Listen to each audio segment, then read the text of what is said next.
And in the aftermath of the October 7th massacres, thousands of testimonies have been recorded to provide undeniable evidence of Hamas's atrocities. Here on I-24 News, we have made sure to share these eyewitness and survivor accounts with the world.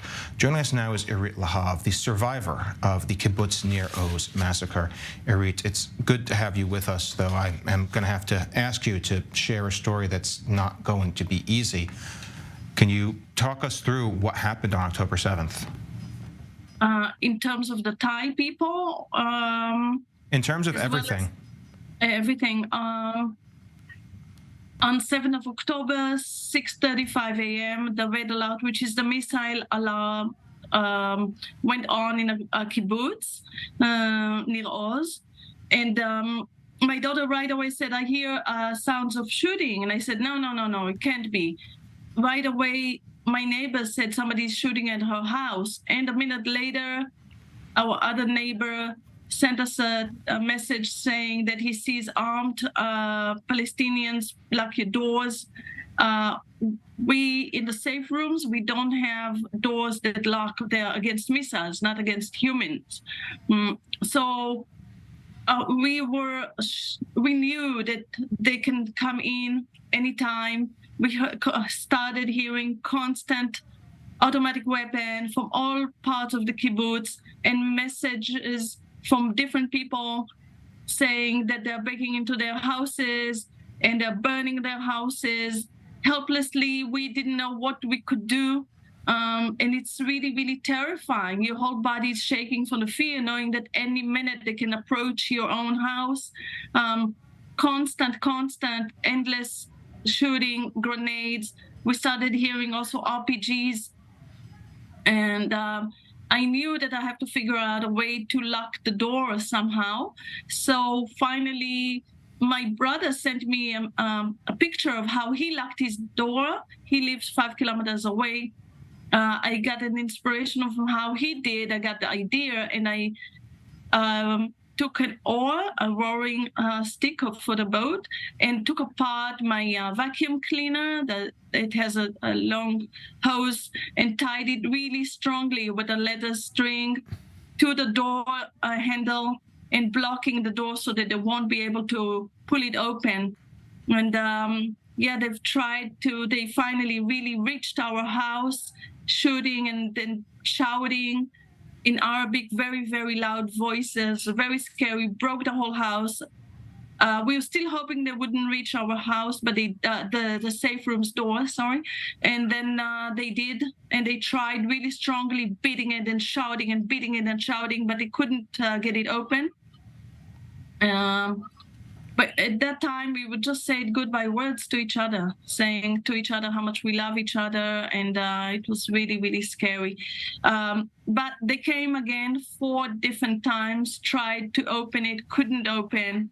At 6 in the evening, 11 and a half hours later, the military came and took us out, accompanied us through the burning kibbutz, to a kindergarten where we stayed the night, and only the next day in the afternoon we were taken out from the kibbutz. All of the cars were burned or destroyed, so nobody could drive out from the kibbutz. Probably they've done it on purpose, that nobody would be able to escape.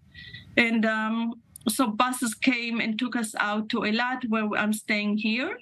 Regarding the foreign nationals, we have really touching stories, but the saddest story is about the Thai workers who worked in the fields and in the chicken house and in a cow shed. We had 19 Thai people altogether. They live in their own quarters, which is at the edge of the kibbutz. The Palestinians came there, and the Thai people begged that they won't hurt them, but they gathered 11 of them into one area and shot them all.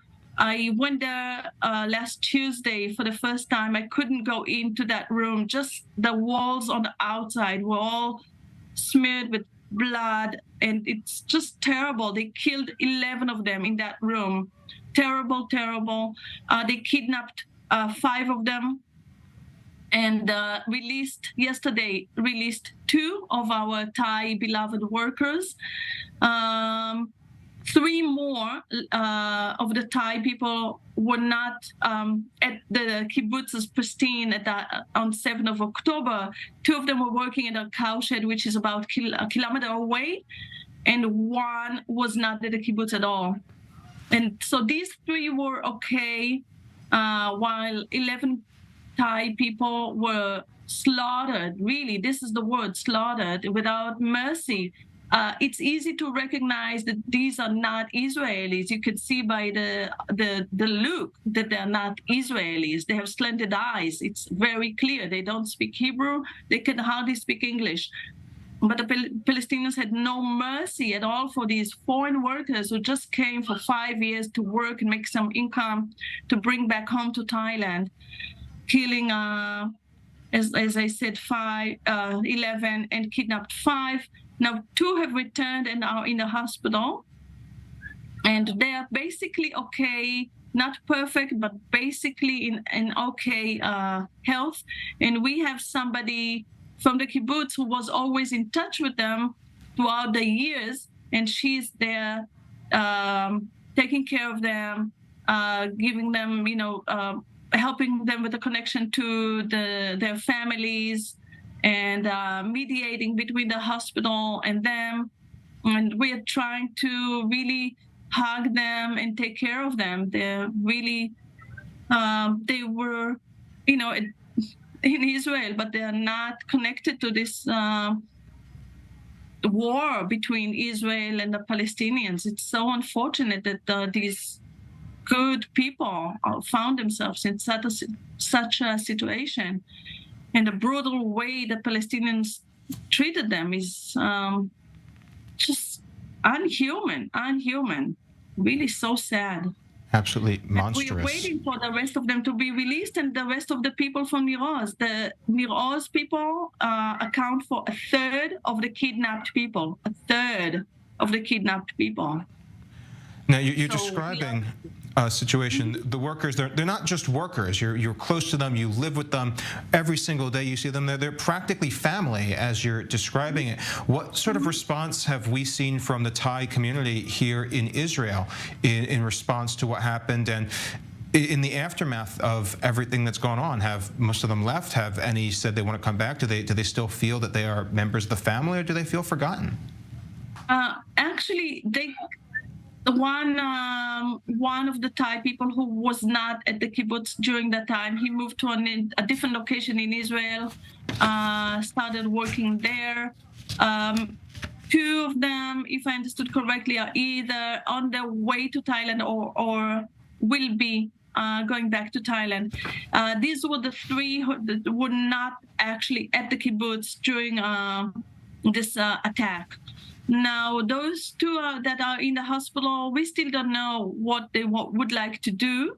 I think it would be only natural that they would like to go back to their families, to be hugged. This is the way I felt when I came out. I just wanted to meet my closest family. Anyway, the kibbutz is not functioning. We cannot go back to the kibbutz for the next 3 years because it has been so destroyed by the Palestinians. So many houses were burned and destroyed. 50% of the kibbutz is destroyed, so people cannot go back there. So even if they do decide to stay with us, it will be a little bit difficult because we are all staying in the hotel. They're welcome to stay here. Some of them were staying here at the hotel earlier, but people move from the hotel to their relatives and come back to the hotel. So we will see what they decide to do. But we definitely care for them like they're part of our family. We respect them. We love them. We've always been this way during the years that they've been here. So it's not something different that will happen now. Well, it's a collective nightmare not just for Israel, but for so many other nations. Well, Irit, I thank you very much for coming here to share your story and for your quick thinking on the 7th that saved your lives and so many others. Yeah, so sad. And also we have Filipinos, and one Filipino person, Jimmy, he tried to save Amitai, but was kidnapped, and Amitai was executed. Jimmy was released the day before yesterday, and he's a Filipino, and we also love him and care for him. And we had several two Indian ladies who held the door while the Palestinians tried to break in, and they're the ones who actually saved the family that they take care of. So we are very grateful for all of them to help us. And we're all praying for communities to be rebuilt, whatever form those communities take. Thank you very much, Irit, for sharing the story.